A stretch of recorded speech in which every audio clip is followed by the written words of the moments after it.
Alright, so we gotta talk about Markiplier's Iron Lung. Now, if you've been watching this channel long enough, you know sci-fi is one of my favorite genres, specifically sci-fi horror. The isolation, the dread, the mystery, the kind of stories where the universe feels bigger than you, but unknown at the same time. When I think about horror and sci-fi done right, I think about The Thing. A group of men trapped in Antarctica, cut off from the world, realizing that something among them isn't human. No escape, no reinforcements, just paranoia and the cold. What makes The Thing special isn't just the creature effects or the shock moments. It's the atmosphere, the silence, and the suspicion. The slow burn of dread building in confined space. And while Iron Lung isn't operating on that same scale, it taps into a similar emotional current. For those unfamiliar, Iron Lung is inspired by the 2022 indie horror game created by David Szymanski. In the game, you play as a prisoner piloting a tiny submarine through an ocean of blood on an alien moon. You navigate using a map, proximity sensors, and a grainy camera to photograph points of interest. It's a simple premise with minimal mechanics, but that simplicity is exactly what made it effective, and exactly why the film adaptation works. Markiplier took that minimal framework and expanded it into something cinematic without losing its core tension. With a limited budget and mostly practical effects, he recreated that claustrophobic, suffocating feeling from the game and stretched it into a feature-length experience. Now here's where the comparison to The Thing really becomes interesting. In The Thing, the horror spreads through paranoia. If you were all these things, then you'd just attack me right now. So some of you are still human. This thing doesn't want to show itself. It wants to hide inside an imitation. It'll fight if it has to. You look at the person next to you and wonder if they're still themselves. In Iron Lung, the horror spreads through solitude. There's no one to accuse, no one to mistrust, just the protagonist Simon and whatever is outside the submarine. Both films trap their characters in environments where help isn't coming. In The Thing, it's the Antarctic wilderness. In Iron Lung, it's a blood ocean on a dead moon. Neither film relies heavily on cheap jump scares. They build tension through restraint, through silence, and through sound. In The Thing, it's the quiet moments before chaos erupts. In Iron Lung, it's the sonar ping, the creaking hull, the subtle suggestion that something massive is moving outside the frame. Sometimes what you don't show is more powerful than what you do. And that brings me to one of the strongest aspects of Iron Lung: atmosphere. A movie that encapsulates psychological cosmic horror isn't about monsters jumping out at you every 5 minutes. It's about how the unknown breaks you down by the minute, until you lose a hold of what is real and what's not. The blood ocean concept is unsettling because we barely understand it. We never fully see what lurks beneath. We're forced to imagine it. And imagination is often far more terrifying than exposition.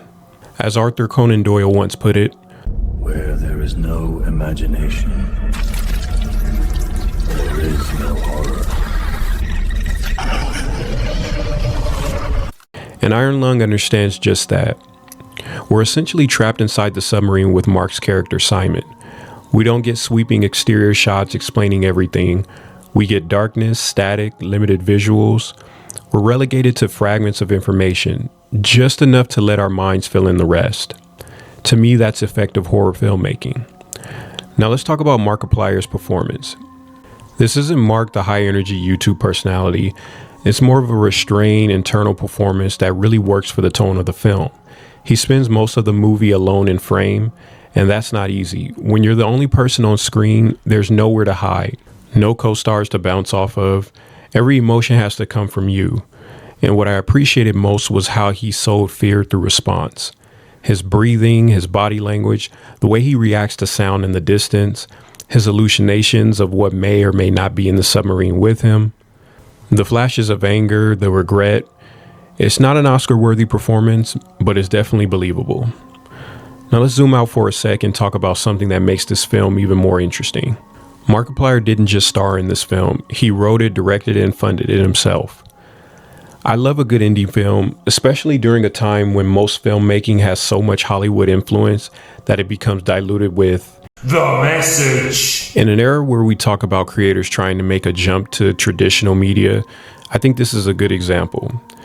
This is what happens when someone doesn't leverage their platform just for a cash grab, and you can see the results of his passion on screen. That indie spirit is definitely felt in the film.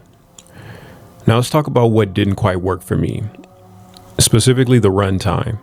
Clocking in at just over 2 hours felt slightly long for this type of story.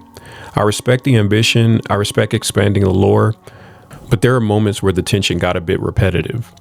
Some scenes could have been tightened, the atmosphere is strong, but pacing matters, I think, in any film. And shaving even 15 or 20 minutes might have elevated the overall impact. That said, I didn't have many major gripes beyond that. This is a film that lingers. Its cosmic horror feel sticks with you, not because it overwhelms you with spectacle, but because it leaves space for your mind to wonder. If you're looking for constant jump scares and rapid fire horror beats, this will feel slow. It's not that kind of movie. But if you appreciate tension building, if you appreciate isolation, if you love sci-fi that makes you feel small in the vastness of something unknowable, I think you'll have a good time.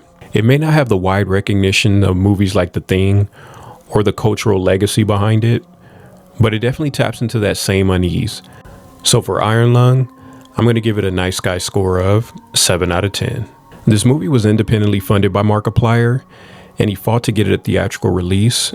And I believe at the time of this recording, it's already made over 48 million worldwide on a budget of 3 million. And if my math is correct, which it usually isn't, I think that's about 16 times its budget. So if you get a chance to catch it in theaters, I think it's worth it.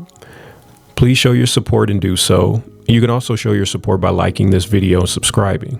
Remember, keep believing, keep breathing, and as always, keep pushing peace. I'll catch you guys in the next one.